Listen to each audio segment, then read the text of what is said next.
Good morning. How are you today? This morning we will listen to the word of God. Let's pray together. Baik, mari kita berdoa ya anak-anak.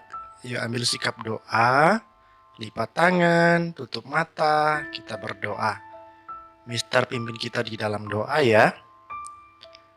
Our Father in heaven, we come to give thanks for God, love and care for us. This morning, we are ready to listen to your word. In the name of the Lord Jesus, we pray. Amen. Nah, anak-anak, semuanya kita mau dengar firman Tuhan. Kita mau dengar cerita dari firman Tuhan yang terambil di dalam Amsal pasal 15 ayat 3. Ayo, Mister mengajak kita semua membacanya bersama-sama ya. Mari kita baca firman Tuhan ini bersama-sama. 1, 2, 3. Mata Tuhan ada di segala tempat, mengawasi orang jahat dan orang baik. Baik, sekali lagi ya anak-anak. 1, 2, 3. Amsal pasal 15 ayat 3. Mata Tuhan ada di segala tempat, mengawasi orang jahat dan orang baik. Nah, anak-anak, bagaimana ya kita dapat mengenal Tuhan? Dengan cara apakah kita dapat mengenal Tuhan? Tuhan Allah yang tidak kelihatan, tetapi tetap tampak dalam karya dan pekerjaannya yang sempurna. Nah, Amsal mencoba untuk menghayati keberadaan Tuhan seperti keberadaan seorang bapa. Amsal sering mengumpamakan atau melihat Tuhan sama seperti manusia, yang dimana Allah itu bekerja, Allah juga bisa berjalan, Allah juga bisa mendengar, Allah juga bisa melihat, dan lain-lain. Semuanya Allah bisa. Nah, oleh sebab itu, kitab Amsal berbunyi seperti yang sudah kita bacakan tadi, yang mengatakan bahwa mata Tuhan ada di segala tempat.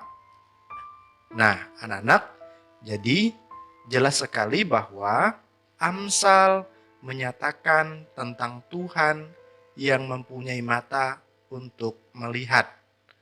Mata Tuhan ada di mana-mana, ada di semua tempat. Mata Tuhan ada mengawasi kita. Walaupun kita tidak bisa melihat Tuhan secara langsung, tetapi ingat bahwa Tuhan selalu lihat kita. Dimanapun kita, sekalipun kita bersembunyi di satu tempat yang orang lain tidak tahu, nah tetapi Tuhan tahu, Tuhan melihat kita. Walaupun mungkin orang lain tidak melihat kita karena kita bersembunyi, tetapi Tuhan bisa melihat loh, Tuhan bisa melihat kita. Mata Tuhan itu tidak pernah terbatas. Mata Tuhan selalu ada di mana-mana. Nah, selalu ada di segala tempat. Mata Tuhan juga baik ada di darat, mata Tuhan juga ada di udara, dan mata Tuhan juga ada di laut. Nah, jadi bisa dikatakan bahwa walaupun manusia tidak dapat melihat Tuhan, dan manusia tidak dapat bersembunyi dari pengawasan Tuhan. Artinya bahwa manusia tidak bisa sembunyi daripada Tuhan itu sendiri, karena Tuhan itu ada di mana-mana dan dapat melihat kita. Anak-anak masih ingat cerita Adam dan Hawa? Apakah masih ingat? Ya, inilah cerita Adam dan Hawa. Ketika Adam dan Hawa jatuh ke dalam dosa, mereka takut, mereka bersembunyi. Mereka berpikir kalau Tuhan pasti tidak akan lihat mereka, karena Adam dan Hawa waktu itu bersembunyi di semak-semak. Mereka pikir, Tuhan pasti tidak akan lihat kita kok. Jadi mereka berpikir kalau Tuhan pasti tidak akan melihat mereka. Tetapi apa yang terjadi anak-anak? Akan tetapi Tuhan mencari dan melihat mereka. Padahal mereka sudah sembunyi, tetapi Tuhan bisa melihat mereka. Nah, di hadapan Tuhan, manusia tidak dapat bersembunyi atau menyembunyikan apapun. Karena Dia tahu semua, karena matanya ada di segala tempat. Tuhan mampu melihat semua yang terjadi di seluruh dunia ini. Mata Tuhan adalah mata yang maha kuasa. Ya, termasuk melihat di dalam pengendalian diri kita ini, di dalam sikap yang kita miliki, Tuhan selalu melihat. Nah, pemazmur berkata begini, anak-anak. Engkau mengetahui kalau aku duduk atau berdiri. Engkau mengerti pikiranku dari jauh. Engkau memeriksa aku, kalau aku berjalan atau berbaring. Segala jalanku kau maklumi. Itu ada di dalam kitab Mazmur nomor 139 ayat 2 sampai ayat 3. Nah, apa yang dilakukan dan dilihat oleh Tuhan? Amsal mengatakan bahwa mata Tuhan mengawasi orang jahat dan orang baik. Tuhan juga melihat di dalam setiap penguasaan diri kita. Tidak ada yang tersembunyi di hadapan Tuhan. Oleh sebab itu, ketika kita menyadari bahwa mata Tuhan selalu ada mengawasi kita, mari kita tetap meminta pertolongan Tuhan untuk memampukan kita hidup dalam penguasaan diri. Karena dengan demikian kita dapat menjadi saksi Tuhan di muka bumi ini melalui sikap kita yang good, sikap kita yang baik, ya, menjadi anak Tuhan yang menyenangkan hati Tuhan.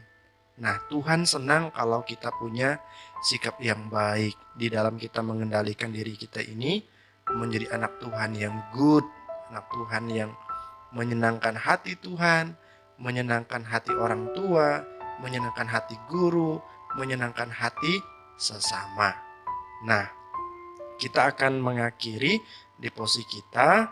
Nah, Mister mau mengajak kita semua bersama-sama berdoa sekali lagi. Ya, kita akan menaikkan doa Bapa kami di dalam bahasa Inggris. Ikutin Mister ya, kita akan berdoa bersama-sama. Our Father in heaven, hallowed be your name, your kingdom come, your will be done, on earth as it is in heaven. Give us today our daily bread. Forgive us our debt as forgive our debtor.